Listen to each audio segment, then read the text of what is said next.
peguem suas Bíblias neste momento. Vamos hoje começar uma grande maratona. Amém? Começaremos hoje uma maratona nos Evangelhos de Jesus Cristo. Mateus, Marcos, Lucas e João. Hoje, em razão do tempo, geralmente a reunião do Partido Pão tem um tempo mais reduzido, em razão de todo o procedimento do Partido Pão. Então, queremos trazer uma palavra de introdução acerca de uma série de mensagens que começa hoje, cujo tema geral, como os irmãos já estão previamente avisados, é a cosmovisão do reino de Deus. Diga amém. Eu dizia aqui no meio da semana que Deus colocou no meu coração o encargo de falar sobre um tema não somente necessário. Falar sobre a cosmovisão do reino de Deus é algo não somente necessário, mas, sobretudo, é algo urgente. Estamos vivendo num tempo de muitas reflexões, em que a maioria das pessoas estão falando, se manifestando, estão agindo de um modo como nunca houve antes. O mundo cibernético, ele abriu diante de nós a possibilidade de nós, então, termos uma expressão muito maior. O mundo cibernético é como uma grande teia que globaliza o mundo do discurso. E todos nós, de alguma maneira, estamos diariamente sendo bombardeados por inúmeros discursos. Outra vez estamos nós discursando, outra vez nós estamos instrumentalizando discursos alheios. E, portanto, nessa grande ágora, digamos assim, virtual, que é o mundo cibernético, nós vemos hoje, mais do que nunca, uma grande necessidade de nós quem? Nós, cristãos, nós revermos basicamente duas coisas.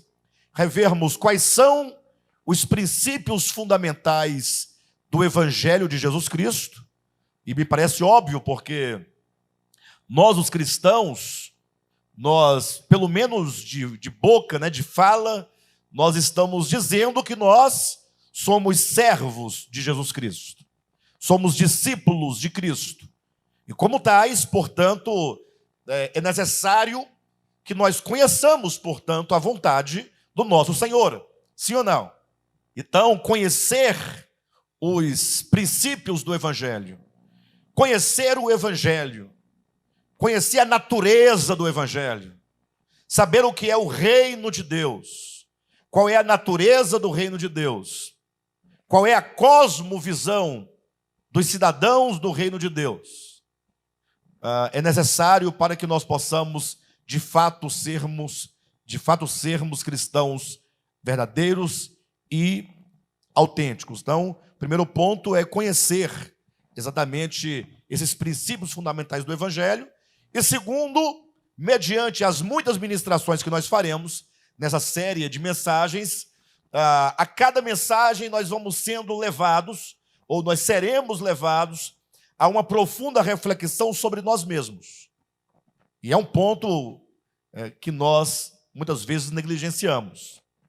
Pensar sobre a natureza do reino de Deus, os princípios fundamentais do reino de Deus, conhecer com exatidão quem é Jesus, com exatidão qual é a mensagem do Cristo. E então, por outro lado, essas mensagens nos confrontarão, fatalmente. Seremos confrontados com respeito àquilo que nós julgamos que é a verdade, seremos confrontados com respeito às nossas ideias, aos nossos pareceres, à nossa concepção ou visão de mundo, de modo então que nesse confronto, você e eu, nós vamos observando o tanto que nós precisamos de nos adequar ao reino de Deus.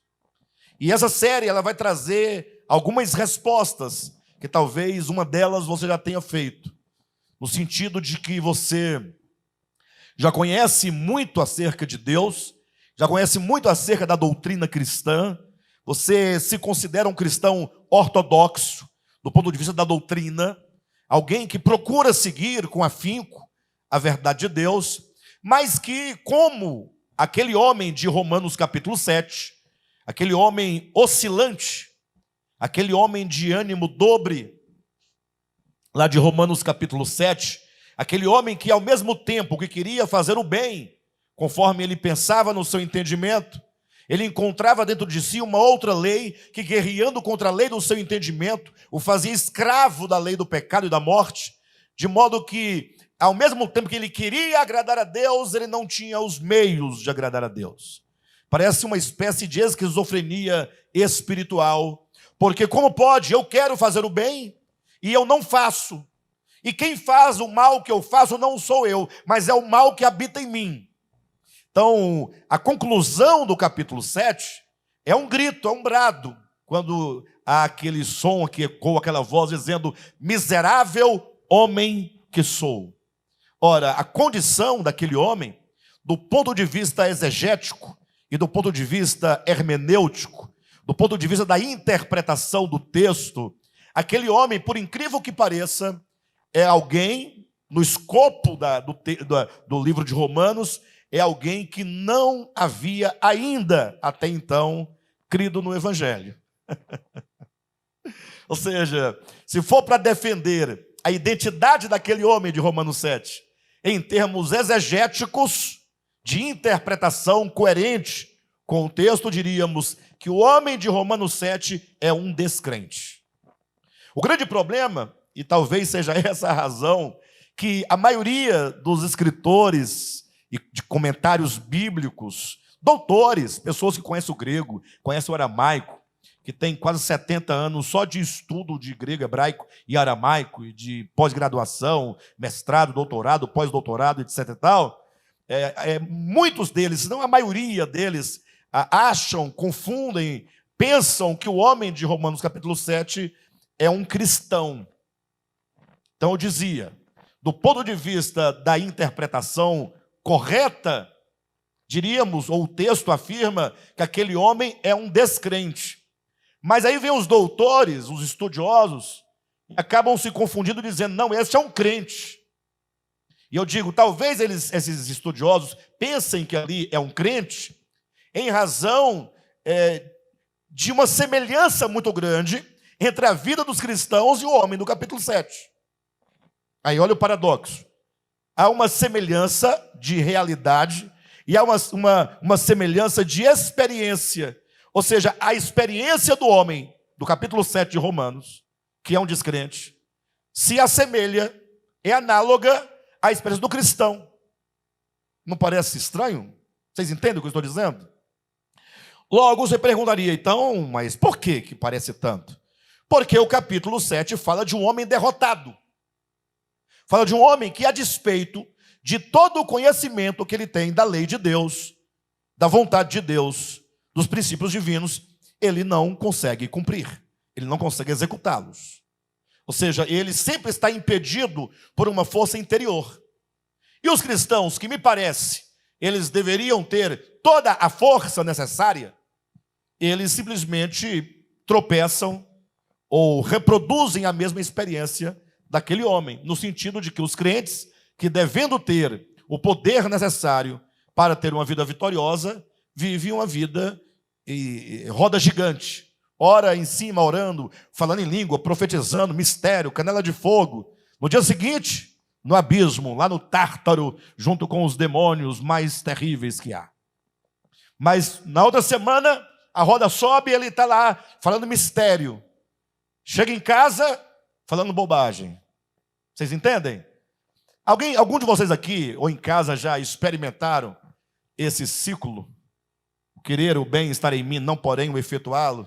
Agora vai, agora eu vou conseguir, agora eu vou amar, agora eu vou perdoar, agora eu vou abraçar, agora eu vou socorrer, agora eu vou ser bondoso, misericordioso, caridoso, não serei pessoa arrogante nem blasfema, não vou cultivar inimizades, porque agora encontrei, toquei a palavra, mas na prática não vemos essas coisas efetivamente acontecerem. Alguém já teve essa experiência? Deixa eu ver.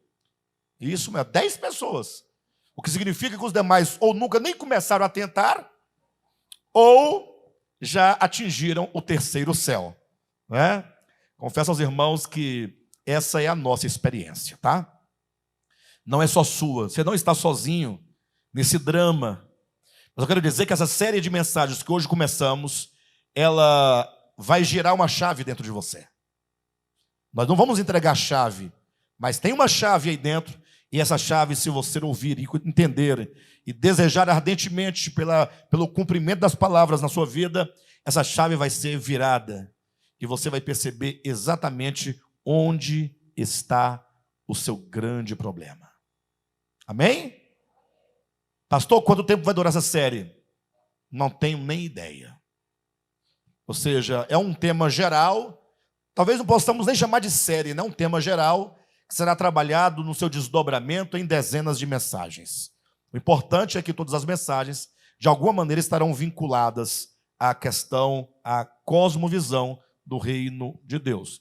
De modo que eu vou ministrar 3 ou 4 mensagens consecutivas, aí eu compartilho o espaço do púlpito com os demais cooperadores do ministério, volto retomando, dando seguimento, e assim nós vamos avançando e experimentando a palavra de Deus e a salvação de Deus em nossas vidas. Primeira coisa, alguém pode perguntar, pastor, o que é cosmovisão? Né? O que é cosmovisão e qual a importância da cosmovisão efetivamente na nossa vida? É importante apenas lembrar, de passagem, que cosmovisão é um termo que surgiu no âmbito da filosofia, no século XVIII, no tempo do Iluminismo.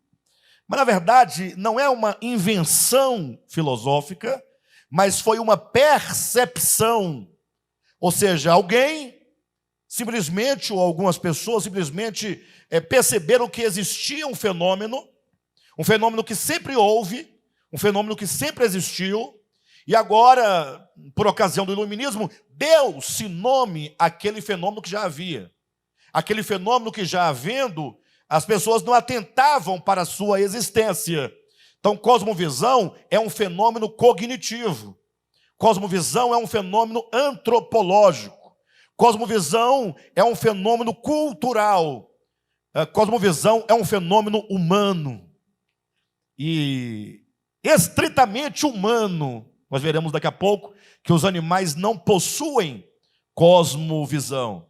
Então, entender o que é cosmovisão, entender a importância de você saber e discernir qual é a minha cosmovisão. Então, comecemos assim. Iramar, meu querido, receba meu abraço. Você tem uma cosmovisão. Vocês acreditam nisso? O Iramar tem cosmovisão. Vocês sabiam disso? Mas tão caladinho. Ele tem. É Soraya seu nome, irmã? A irmã Soraya tem cosmovisão. Sabia, irmã Soraya? Tem. Uma Paola. A irmã Tetê, até a Tetê tem cosmovisão. Você tem cosmovisão? Tem. A pergunta da Tetê, e eu tenho cosmovisão? Tem. Todos nós temos cosmovisão. Então eu quero começar esse conceito com os irmãos, trabalhar esse conceito.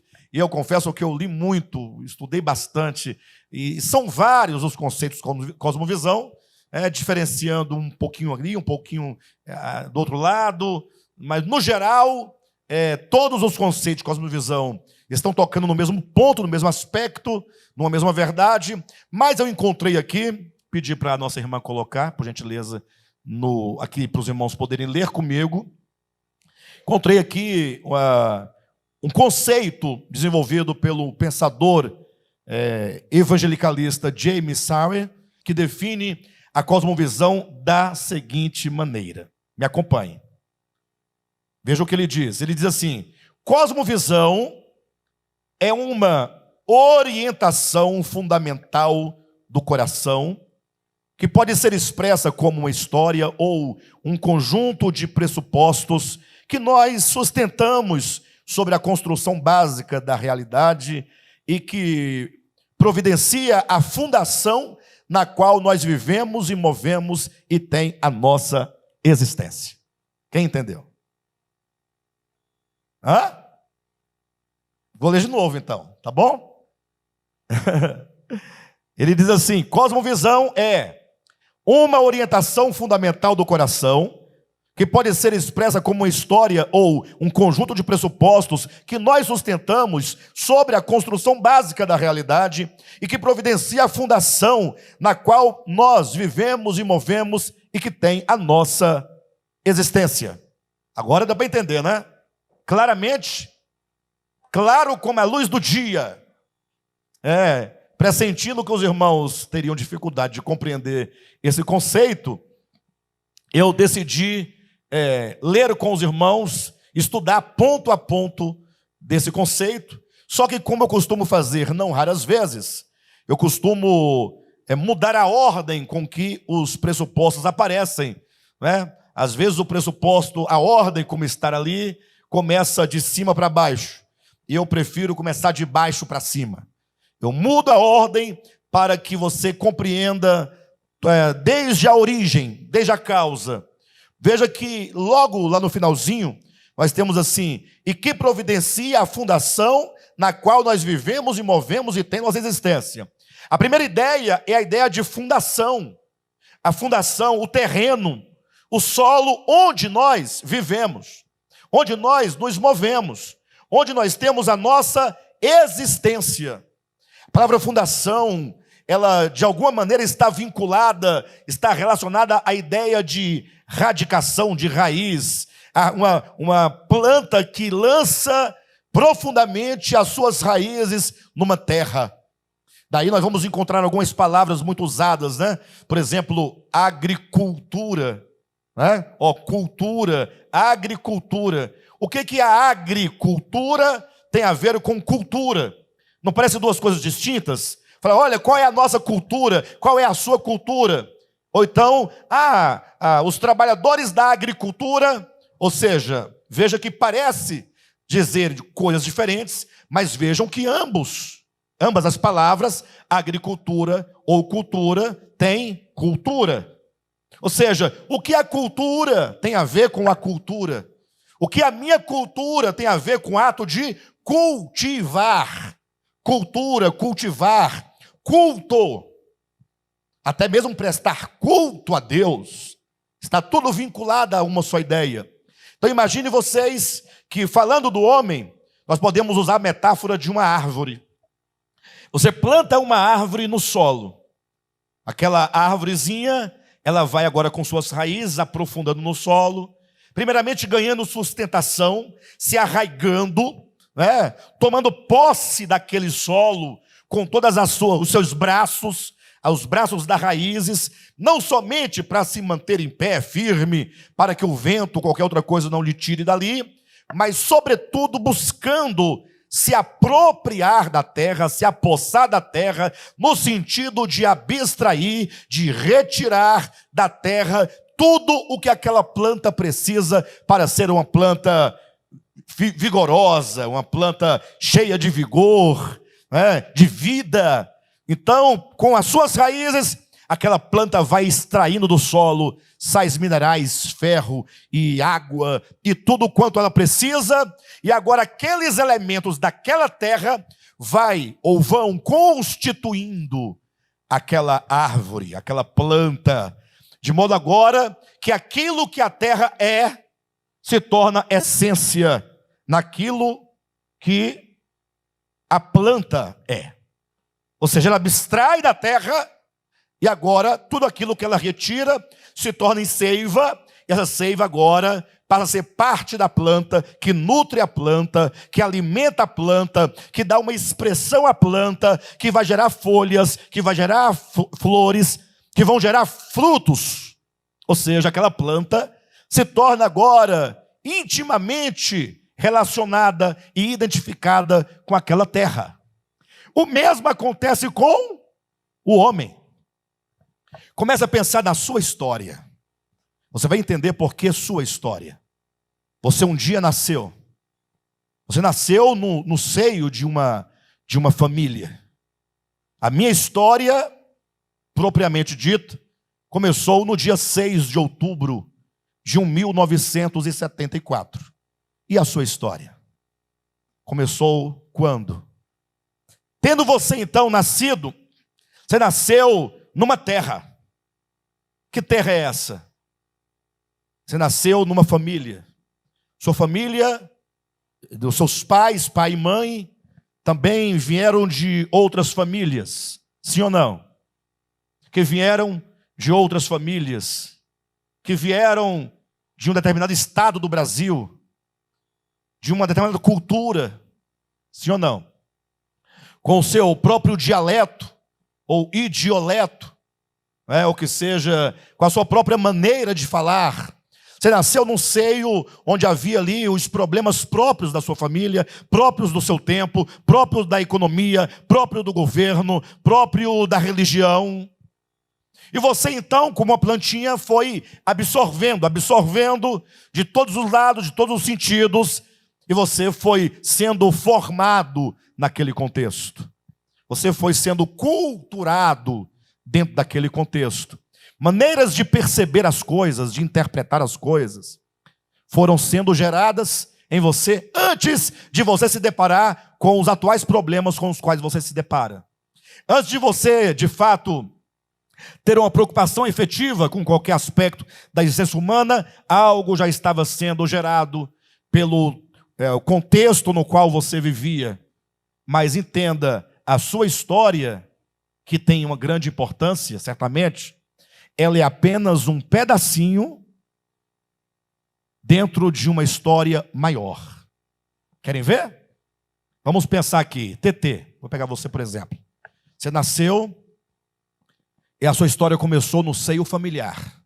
Seu papai e sua mamãe. Então você veja que você nasceu na história de alguém? Não nasceu? Você não nasceu dos seus pais? Você não faz parte da história dos seus pais? Quando seus pais vão contar a história deles, eles não dizem, então nós nos casamos e aí nasceu TT? Não vai dizer isso. Então a sua história não começa dentro da história de outras pessoas? E eles, seus pais, também não têm a história deles, que estão dentro da história de outras pessoas? E se você for formando toda essa teia, você vai concluir que a história sua tem a sua origem lá em Adão. Sim ou não? Sim ou não? A sua história não é uma história no meio de uma grande história? Só que Adão também não apareceu do nada. Adão também tem uma história. E qual é a história de Adão? Que um dia Deus disse, façamos o homem à nossa imagem, conforme a nossa semelhança. Então Adão, ele é gerado dentro de uma história ainda maior. A história de Deus. Sim ou não? Então veja que todos nós, a começar da nossa história individual, nós estamos dentro de outras histórias, de mais outras histórias, que fazem parte de uma história maior. Ocorre, portanto, que quando diz aqui, que providencia a fundação na qual nós vivemos e movemos e que tem a nossa existência, está falando desse contexto no qual você surge no mundo. Quando você nasceu, já havia uma longa história passada, que agora vai influenciar a sua própria história e toda a história futura que será gerada. Quem está me entendendo? Perfeitamente. Alguém fala, pastor, mas o que isso tem a ver com o evangelho? Tudo. E tudo a ver com as suas vitórias e com as suas derrotas. Mas vamos nos acompanhando. Eu estou indo de baixo para cima. Então, quando diz da fundação, essa fundação começa então desse nosso surgir nesse solo da existência. Ok? Mas então nós temos, voltando, quando diz sobre a construção básica da realidade. Imagine que agora você, nesse solo da existência, você olha para o mundo. Esse mundo é grande, esse mundo é complexo. E você então agora começa a produzir psiquicamente. Você vai produzindo a partir da sua cognição, a partir do seu eu, da sua subjetividade, você vai então começando a criar o que nós chamamos de realidade. Tratando-se do mundo da experiência, do mundo empírico, não existe somente uma realidade. Tá certo? Tratando-se do mundo da experiência humana, cada um de nós temos uma leitura do mundo diferente. E essa leitura do mundo é o que você chama de realidade. Por isso que quando tem duas pessoas conversando, cada uma no seu próprio mundo, às vezes elas não conseguem chegar a um acordo, porque cada uma pessoa vai apreender o mundo exterior de uma maneira, porque cada um constrói essa realidade a partir da sua própria subjetividade. Então, você sai no mundo, nasce no mundo, dentro de uma história, de histórias da maior história, e agora você começa a fazer a leitura do mundo, e começa a criar uma realidade. Como você lê o mundo? Como você percebe o mundo? Como você julga os acontecimentos, os fatos, a própria história, as pessoas, as religiões? Qual é a sua concepção, a sua percepção? Essa palavra vocês não podem perder. Qual é a sua percepção acerca do mundo? Daí, continuando um pouquinho mais acima, diz sobre a construção básica da realidade, que é aí um pouquinho mais acima, que pode ser expressa como uma história ou um conjunto de pressupostos. Olhem para mim. A fundação, o chão da nossa existência, onde existimos, nos movemos, caminhando, onde nós nascemos dentro de algumas histórias, que estão dentro de outras histórias, que está dentro de uma história maior. E então agora você começa a ter uma percepção, e a criação do mundo à sua volta, você começa a interpretar o mundo, a dar nome, e essa interpretação é o seu eu, é a sua subjetividade, e isso, essa subjetividade, essa realidade criada, ela geralmente vai estar dentro de um arcabouço de preceitos, de princípios. Vocês entendem? É como se você pegasse a sua maneira de ver o mundo e agora pudesse resumir essa percepção em preceitos. Eu creio nisso, eu acredito assim, eu acho que é isso, eu acho que tinha que ter os canhões na rua neste momento, né? Eu acho que tem que fechar o STF, bando de vagabundo safado. Vocês não acham, não? Eu acho que tinha que fechar, não. Eu acho que tinha que era tirar o presidente. Tudo isso é o nosso modo de ver. Eu não estou aqui condenando e nem fazendo apologia a nada. Eu estou dizendo que cada um tem uma percepção a partir da sua percepção, e essa percepção, ela sai do campo do abstrato para se materializar no campo empírico dos preceitos. Quando você começa a ter definições conceituais daquilo que você é.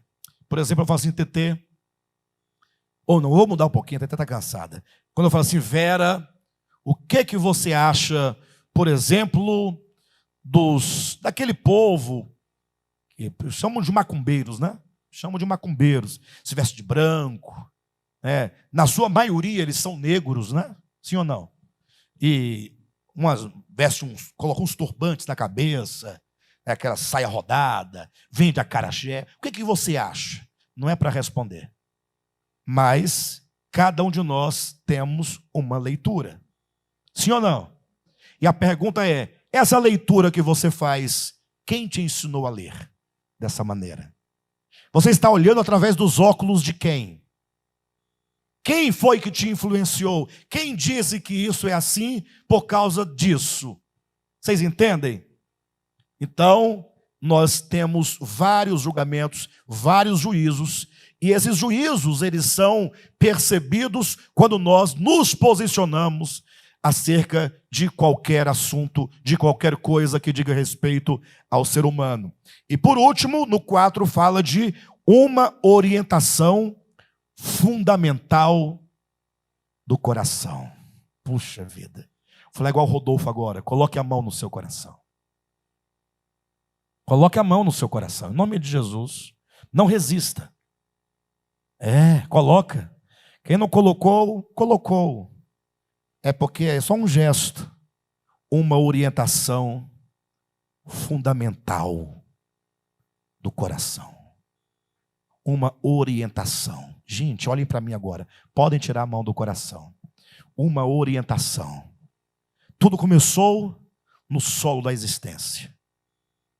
Numa percepção das coisas que são traduzidas em conceitos, ou preceitos, ou doutrinas que determinam, que orientam a palavra, orientam fundamentalmente a nossa existência. Uma orientação fundamental do coração. Você sabe por que você é assim? Do jeito que você é? Ah, pastor, eu sou uma pessoa de ânimo dobre. O que é ânimo dobre? A hora eu estou animado, querendo congregar segunda, terça, quarta, quinta, sexta. Pastor, coloca mais reunião, são poucas reuniões.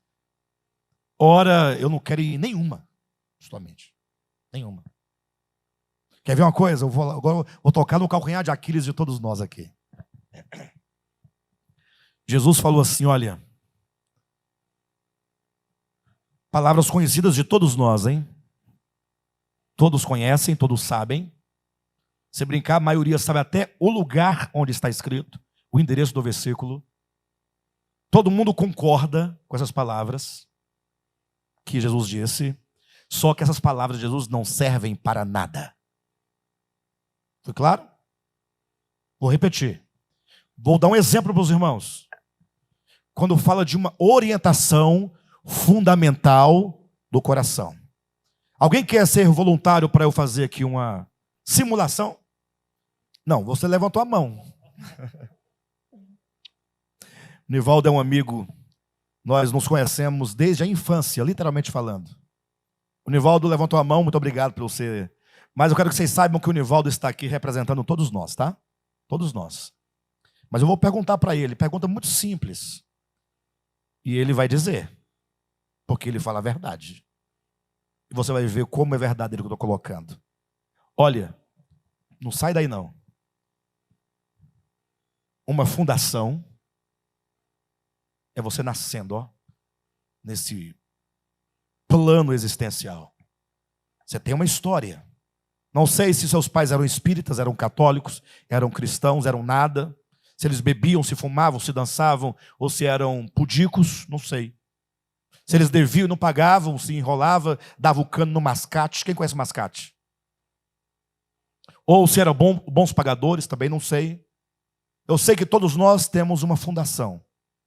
Onde nós existimos, nos movemos, é ali que nos alimentamos, que vamos absorvendo, até que nós começamos, então, agora a construir a nossa realidade a partir da percepção de mundo, perfeito?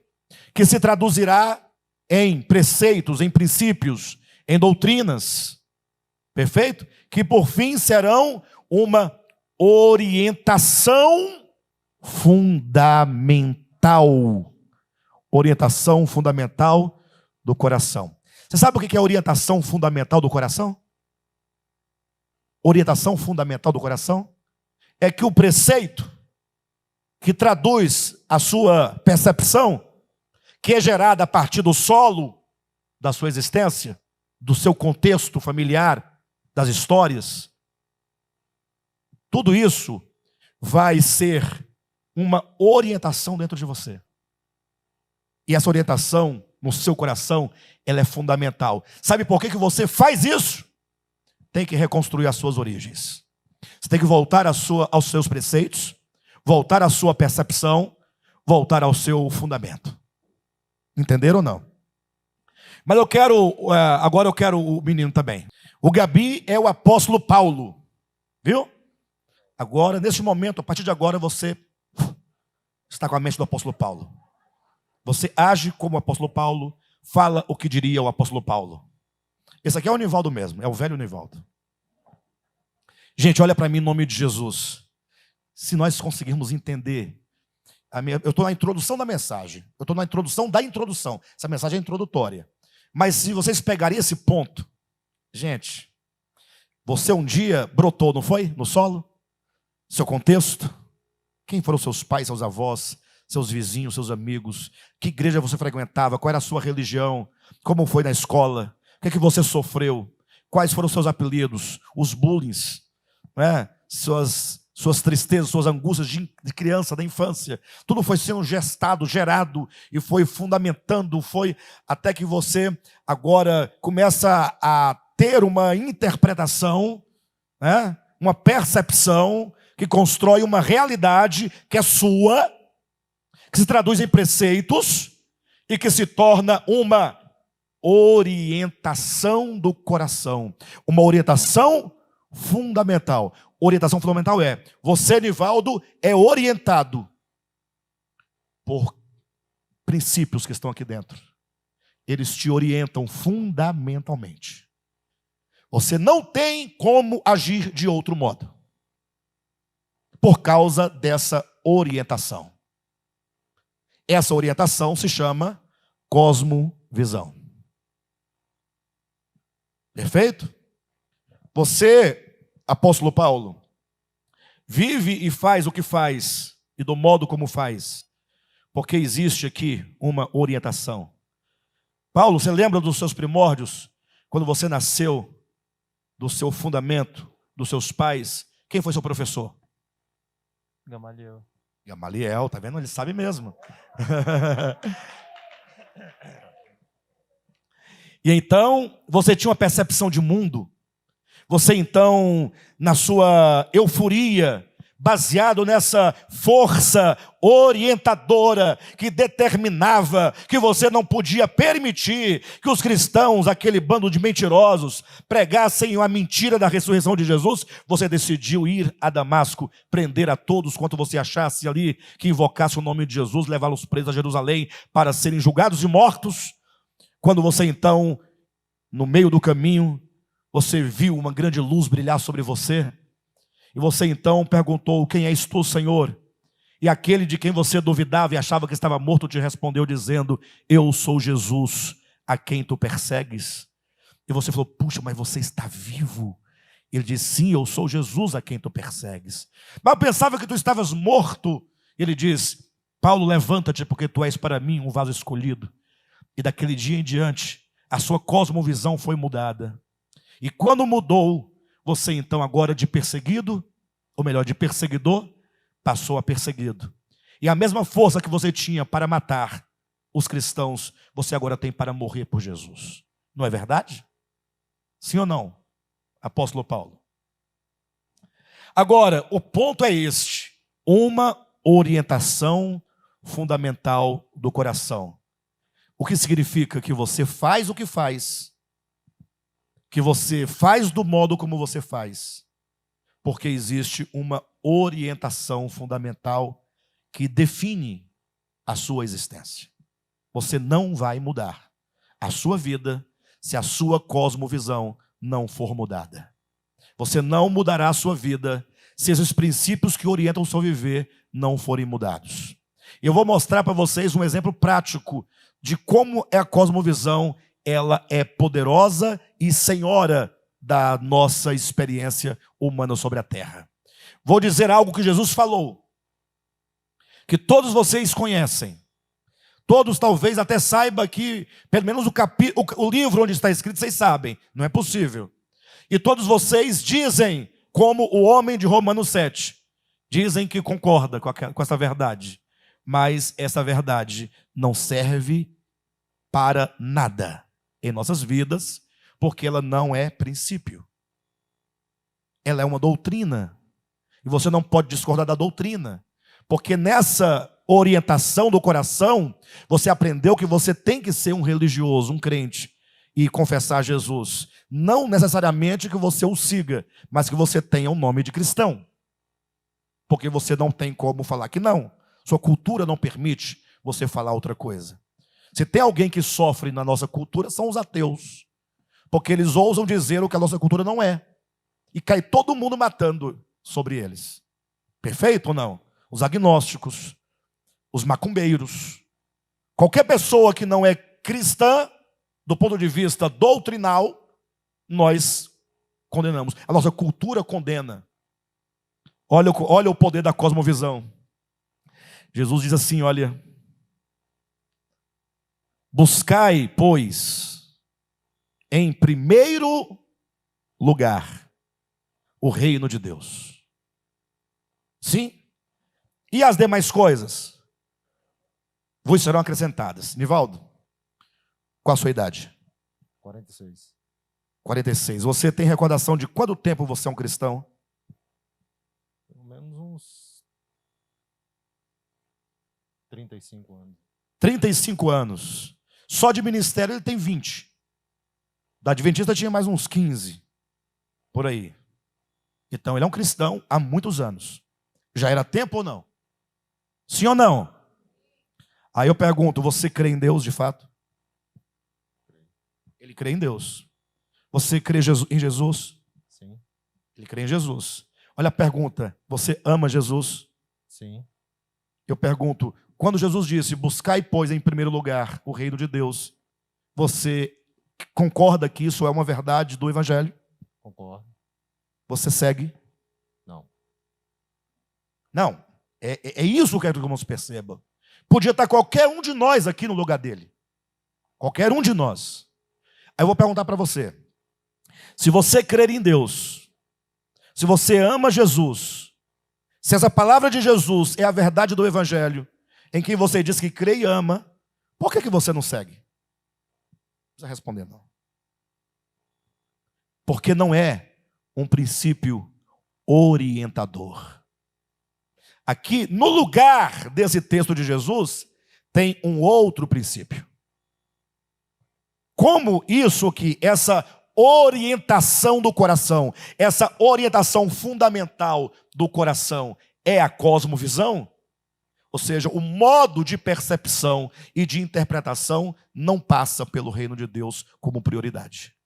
Nem nele, nem no Cadmo, nem na Nayana, nem na Paola, nem na Líbia, nem no Bichinho, nem em mim, nem em nenhum de nós. Pastor, eu estou triste agora. O que eu faço? Calma. Porque aqui dentro tem uma chama, tá certo? Do Evangelho. E ela vai incendiar seu coração. Ela vai incendiar seu coração. E não fique triste não, sabe por quê? Porque até o fato de nós estarmos agora envergonhados diante deste exemplo, até isso faz parte, inclusive, da nossa cosmovisão, que começa hoje a ser alterada. Vocês entendem? Ou seja, o fato de você perceber o que até agora dissemos, de você pensar, já é uma mudança que começa a ocorrer aqui dentro. A sua cosmovisão hoje começa a mudar. Apóstolo Paulo, me responda. Buscar, pois, em primeiro lugar o reino de Deus, sua justiça, é uma verdade do Evangelho? Sim. Qual a sua idade? 24. 24. Você crê em Deus? Sim, Ama Jesus? com certeza. Você obedece colocar em primeiro lugar o reino de Deus? Não. Apóstolo Paulo. Gabriel, não. Sim, sim, sim. Apóstolo Paulo, volta! Volta, apóstolo Paulo. Quais foram as suas últimas palavras? É demais. Combati o bom combate, completei a carreira, guardei a fé. Vai lá, meu querido. Deus te abençoe, viu? Você é um cara corajoso, mas aqui é só uma simulação, mas a realidade é de todos nós, tá bom? Obrigado. Isso, vamos entender então a questão do fundamento, da percepção, construção da realidade, dos princípios que agora se traduzem numa orientação fundamental do coração. Sabe por que nós vamos aos estádios de futebol, pagamos caro para ir, para ficar naquela muvuca, aquele sofrimento? O povo faz xixi dentro do saco lá e joga lá embaixo quem está lá na arquibancada. Vocês já foram em estádio de futebol? Acontece de tudo que não presta você imaginar. O povo não tem juízo. Você não vai saber quem foi que jogou aquele saco de xixi na sua cabeça. Mas você vai e fica gritando, gritando, gritando, e você não vê nada, que passa uma bandeira sobre a sua cabeça assim, ó. Você fica debaixo da bandeira só pulando. Sem nem um jogo ver. Quando sai o gol, você não sabe que saiu. A torcida gritou, você sabe que saiu o gol, mas não sabe como foi. Bom em casa, né? Deitado. Mas sabe por que as pessoas vão? Tem uma cosmovisão. Eles são orientados. A força que impele o indivíduo a fazer, a viver, a fazer acontecer, está aqui, ó. É o modo como você percebe o mundo, como você interpreta o mundo, é a sua percepção que vai construir e vai gerar os seus valores. Quais são os nossos valores? Nós vamos discutir isso nesta série. Mas antes de nós encerrarmos essa introdução, eu preciso declarar algo para os irmãos lerem pelo menos uns 2 ou 3 versículos com vocês. De modo conceitual, entenda. Quando você entende que a sua história é uma história dentro de outra história, que é a história dentro de mais uma outra história, é uma história dentro de outra história, até chegarmos na grande história, que é a história da humanidade em Adão, que também está dentro de uma história maior, que é a história de Deus. Quando você entende isso, olhe para mim. Segundo as Escrituras, só existem 2 visões. Perfeito? Só existem 2 cosmovisões. Somente 2. Abra sua Bíblia comigo. 1 aos Coríntios, capítulo 2, versículo 12. Veja na sua Bíblia. Ora, nós não temos recebido o Espírito do mundo, e sim o Espírito que vem de Deus, para que conheçamos o que por Deus nos foi dado gratuitamente. Olha o que Paulo está dizendo: nós não temos recebido o Espírito do mundo. Não pense espírito nesse contexto como um espírito, tá bom? Espírito aqui quer dizer força, quer dizer, digamos, orientação, revelação, presença. Então veja, ora, nós não temos recebido o Espírito, a essência, a orientação, a força, a presença do mundo. Aqui está falando em termos bíblicos. Está dizendo, olha, nós os crentes não recebemos o Espírito desse mundo, mas recebemos o Espírito que vem de Deus. Então veja, há o Espírito de Deus e há o Espírito deste mundo. O Espírito deste mundo, ele te faz crescer, desenvolver-se dentro de um contexto de fundação árida, um contexto árido, conforme está lá bem representado parabolicamente em Jeremias capítulo 17, quando fala, maldito é o homem que confia no homem, que faz do seu braço mortal a sua força e que afasta o seu coração do Senhor. Como é este homem? Este homem é como um arbusto seco no deserto. Olha, este homem é como um arbusto seco no deserto. Olha a representação. Porque se é um arbusto e ele está seco no deserto, diz que ele está plantado numa terra salgada, numa terra inóspita, numa terra seca, de onde ele não tem alimento para extrair. O espírito deste mundo, nós não temos recebido o espírito deste mundo, significa, do ponto de vista conceitual das Escrituras, que o cristão, teoricamente falando, ele não está para ser governado pelo espírito, pela visão, pelo modo de percepção, nem pelos princípios deste mundo. Interessante que esse texto, ele coloca o espírito do mundo em oposição ao Espírito de Deus. Qual Espírito você recebeu? Diga, o Espírito de Deus. Diga, o Espírito que vem de Deus. Então, o Espírito do mundo está em oposição ao Espírito de Deus. Esses dois Espíritos aqui implicam duas percepções. Dois terrenos, vamos começar na ordem como nós colocamos. Dois terrenos. Porque se o homem comprar uma árvore, é dito agora acerca do homem de Deus, daquele que depende de Deus, que ama a Deus. Bem-aventurado é o homem que confia no Senhor. Ele é como árvore plantada junto a ribeiros de água. É a fundação. De onde você extrai a sua realidade? A sua percepção vai ser gerada, mas em qual terra você está plantado? Essa é a grande questão. Será que você já definiu, já decidiu que toda a sua percepção do mundo, que vão ser cristalizadas nos princípios e que se tornarão então uma orientação fundamental do coração, você já decidiu que tudo isso virá de Deus? Ou você nunca pensou nisso? Ou você tem dúvida? Ou você não está nem aí para isso? Essa é a questão. Você precisa decidir. Rafael da Juliana, olha para mim. Você precisa definir na sua existência, só você poderá fazer isso. Definir qual vai ser a sua percepção, como você vai ler o mundo. Quais serão os princípios que você vai seguir e que vão te nortear, que se tornarão em você uma orientação fundamental.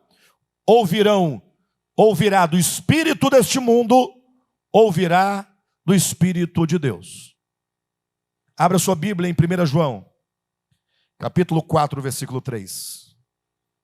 E todo espírito que não confessa a Jesus não procede de Deus. Pelo contrário, este é o espírito do anticristo, a respeito do qual tendes ouvido que vem e presentemente já está no mundo. Então veja, e todo espírito que não confessa Jesus não procede de Deus. Então existe um espírito que procede de Deus? Sim. E esse espírito, olhe para mim, que procede de Deus, o que ele faz? Ele confessa Jesus. Como o querigma faz uma diferença, não faz? Hein, pessoal, olhe para mim. Todo espírito que não confessa Jesus não provém de Deus. Em outras palavras, há o espírito que procede de Deus, sim ou não? E o que ele faz, esse espírito que procede de Deus? Ele confessa Jesus. E eu pergunto, o que é confessar a Jesus? Já pararam para pensar isso? Será que confessar a Jesus seria assim, irmãos, estamos no final da mensagem, eu quero fazer um breve apelo. Quem aqui confessa a Jesus? Quem quer aceitar a Jesus? Aí o indivíduo falou, poxa, eu quero aceitar Jesus. Ele vem e te ora por ele. É isso? Eu dizia aqui na quarta-feira, e também no querigma, não sei se foi na quarta mesmo, eu dizia, o que é Jesus? Porque para você confessar a Jesus, você tem que saber o que é Jesus. Ah, Jesus é o Filho de Deus, que veio ao mundo, fez-se carne, morreu na cruz pelos nossos pecados, e ressuscitou ao terceiro dia, e está vivo, assentado à direita de Deus Pai Todo-Poderoso, de onde há de vir para julgar os vivos e os mortos. É isso?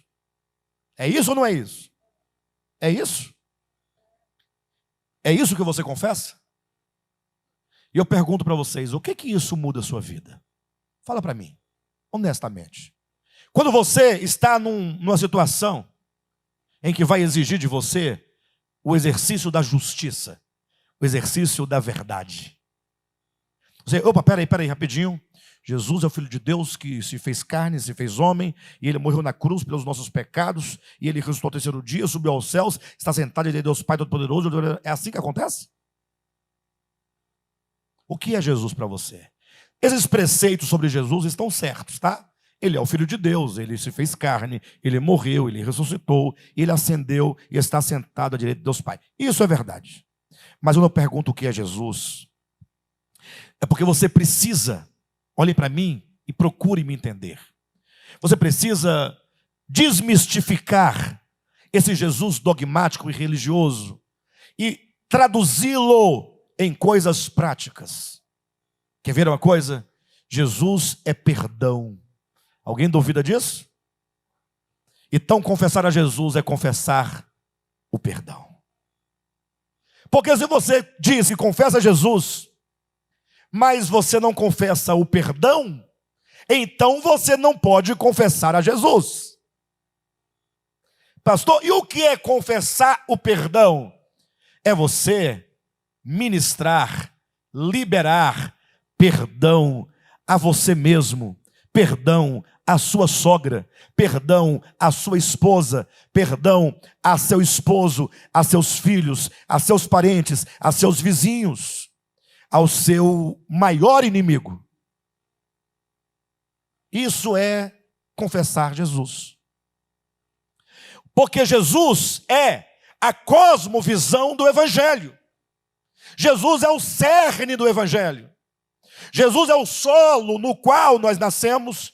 Colossenses capítulo 2, versículo 7 diz que nele nós estamos radicados, enraizados, e agora é esse Jesus que nós nele estamos firmados, será a luz para as nossas percepções, para que eu leia o mundo e construa uma realidade a partir de Jesus. E agora esse Jesus se traduz em preceitos, paz, amor, alegria, justiça, santidade, fidelidade, domínio próprio, caridade, mansidão, bondade. Jesus se traduz nisso. O Espírito que vem de Deus é graça. Ou melhor, o Espírito, como diz o texto, o Espírito que não confessa Jesus não procede de Deus. Pelo contrário, este é o Espírito de quem? Do anticristo. Então tem o Espírito de Jesus e tem o Espírito do anticristo. São duas cosmovisões. Entendem isso, gente? Sim ou não? Meu irmão e minha irmã, cada um de nós, vamos agora ter um longo e grande trabalho para começar a buscar dentro de nós que princípios são esses que nos regem, que rege a nossa existência neste mundo. Qual é a sua cosmovisão? Veja esse outro texto, rapidamente. Efésios capítulo 2, versículo 2. Nos quais aqui se refere aos pecados do versículo anterior. Nos quais andastes outrora. Como é que nós andávamos outrora? Como é que nós andávamos? Segundo é o mesmo que em conformidade. Segundo o curso deste mundo. O curso deste mundo é a cosmovisão deste mundo. É um curso. Essa palavra curso do grego traz a ideia de um curso de um rio. Aquele rio caudaloso. E ele vai descendo. E aquela força da água vai levando tudo consigo. Então está dizendo que outrora nós andávamos segundo o curso deste mundo.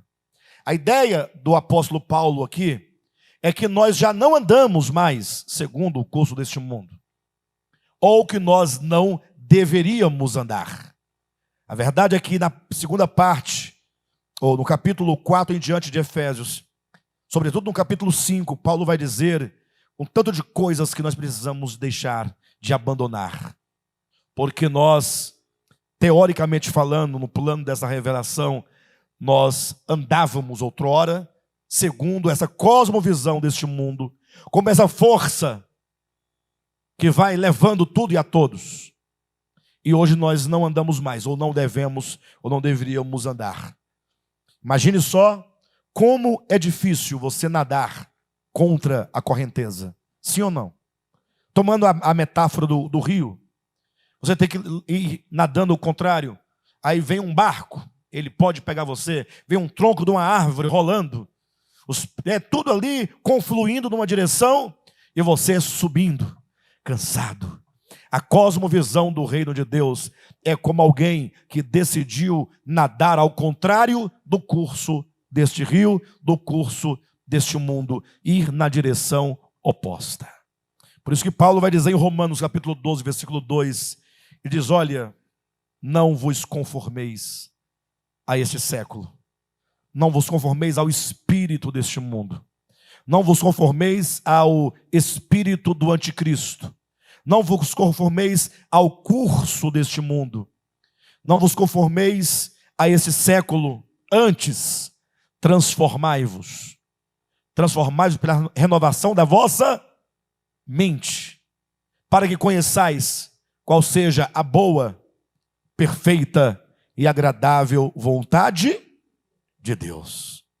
Ou seja, preste atenção, cuidado, porque quando você menos espera, quando você perde um pouquinho a postura de sentinela, sem que você perceba, você estará sendo conformado, moldado, estará sendo plasmado de acordo com o espírito desse século, de acordo com a cosmovisão desse século. Mas nós devemos estar atentos para que nós a cada dia possamos nos renovar pelo entendimento. Uma mente que se renova a cada dia, uma mente que procura resistir ao curso do mundo e vai sendo então moldada segundo a cosmovisão do reino de Deus, que é a boa, perfeita e agradável vontade de Deus. Os irmãos já perceberam que só existem duas cosmovisões?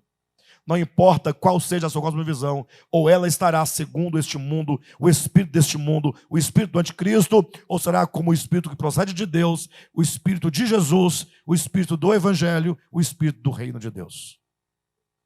Amém? Quero encerrar lendo com vocês 1 aos Coríntios, capítulo 1, versículo 18. A partir da semana que vem, nós vamos começar a mostrar essa cosmovisão do reino de Deus de modo prático. Tá bom? De modo prático. Vai ser uma bênção, irmãos, essa série. Já está sendo uma bênção. Capítulo 1, versículo 18. E nessa porção que nós vamos ler, vamos encontrar aqui o cerne da cosmovisão divina. O cerne. Daí, logo, o apóstolo Paulo apresenta o que a cosmovisão desse século diz acerca da cosmovisão de Deus. O que será que ela diz? Vamos lá? Certamente, versículo 18, a palavra da cruz é loucura para os que se perdem, mas para nós que somos salvos, poder de Deus.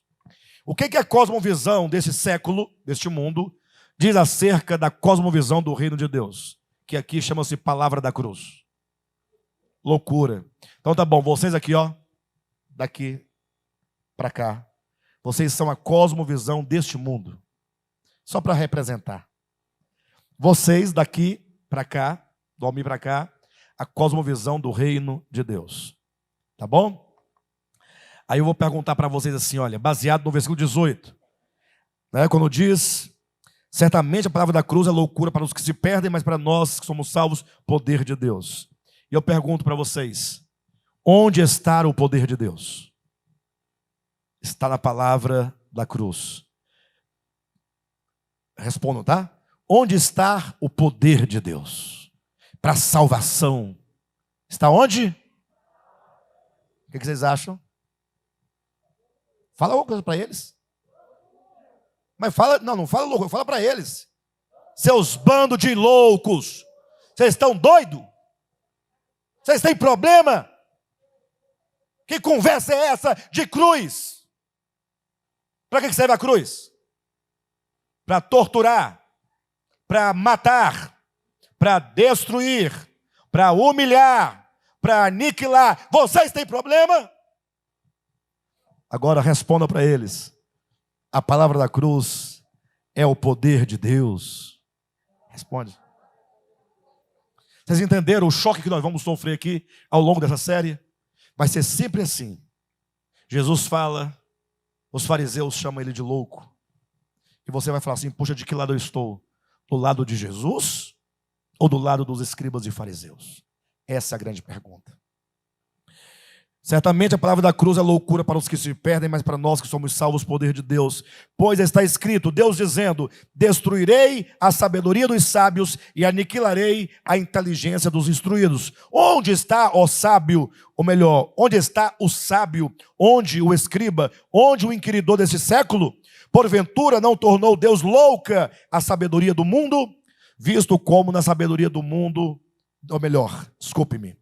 Visto como na sabedoria de Deus, o mundo não o conheceu por sua própria sabedoria, porque aprouve a Deus salvar os que creem pela loucura da pregação.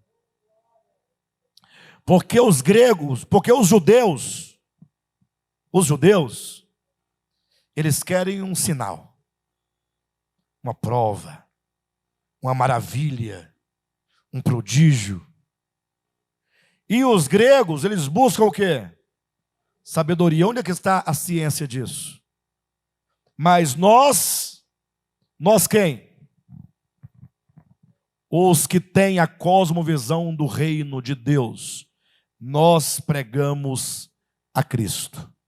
E quando eu digo que pregamos a Cristo, não quero que vocês entendam apenas uma ideia distante, mas o Cristo crucificado. É a consciência de aniquilação de tudo que é perverso, de tudo que é mal. É a destruição do ego. Pregamos a Cristo e este crucificado. Escândalo para os judeus, loucura para os gentios. Mas para os que forem chamados, tanto judeus como gentios ou gregos, pregamos a Cristo, poder de Deus e sabedoria de Deus, porque a loucura de Deus é muito mais, é mais sábia do que os homens, e a fraqueza de Deus é mais forte do que os homens. Esta é a introdução do que nós veremos profundamente a partir da próxima semana. Não deixem de vir. Tá bom? Você de casa, não deixe de acompanhar.